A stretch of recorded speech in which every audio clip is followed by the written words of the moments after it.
So I've had a disaster, and somehow YouTube has managed to delete my account and consequently have lost all of the videos from Stridist, which is a shame, but it's fine. I'm just going to re-record some new content, and some of these early ones I want to get out a little bit quicker, so they're not going to be 100% polished. I apologize, but all the content, the information is still just as accurate and relevant and all the rest of it. Maybe actually it'll stop me overthinking and some better quality videos as a result. Hydration then. The gist of it is and was that we all hear a lot of different things about hydration. We know that we need to stay hydrated, but we tend to think that just carrying around a giant water bottle and just drinking it is what we need to do. However, the best way to monitor our hydration is to use the chart below and make sure that our urine is of that kind of the colour where it's almost clear. We want slight amount of colour to it, but almost clear. The mistake that people tend to make is just drinking loads and loads of water at a time is too much, and we end up totally clear urine, running to the toilet all the time, and then inevitably get a little bit fed up of that later on in the day, and then end up dehydrated later in the day.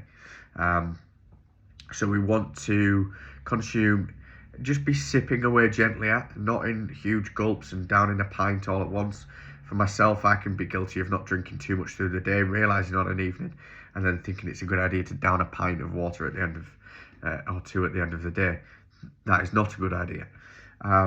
We want to spread, and the nice guidelines are around 2 to 3 litres of fluids. 2 to 3 litres of water should be consumed. For men, it's towards the higher end. For women, it's towards the lower end throughout the day. However, only 70% of this needs to come from fluids. The shock factor is that, as you can see from the chart below at the very bottom, that it's not just necessarily water. A lot of foods that we think as dehydrating or not counting, things like juices, coffees, teas, can be equally as hydrating as water, or not too far away. So they certainly count towards.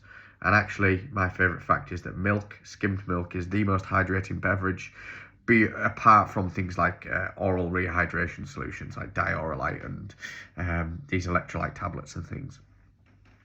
Now, on electrolytes are essentially just salts that the sports industry or the drinks industry made the word up because they couldn't sell drinks that said they had added salt in them.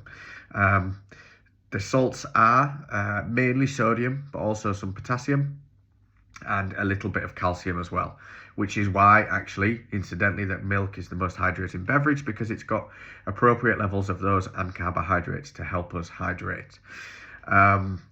We should consider trying to get some electrolytes or salts into our diet, not necessarily into the drink, but into our diet. But if we're having dairy products anyway, if we're having fruits, vegetables, things like that anyway, we're probably going to be okay. But if we're going through bouts of intense exercise where we're sweating a lot, it could be worth considering some type of electrolyte, either tablet or drink, as long as we can factor that in within our total calorie intake for the day, so it's not negating our weight management goals. So that's it. That's the gist of the content. That's a kind of a whistle-stop tour of the content. But ultimately, if we can sip away at fluids, a total of around, well, it works out as around 1.5 to 2 litres per day, and we can maintain that colour, that only slight colour, pretty much clear on the urine hydration chart, then we're doing well. And we're going to reap all the benefits of good hydration, which are plenty. And I've waffled on for long enough. If you want to know about the benefits of hydration, why you should be hydrated, drop me a message and we'll chat about that separately.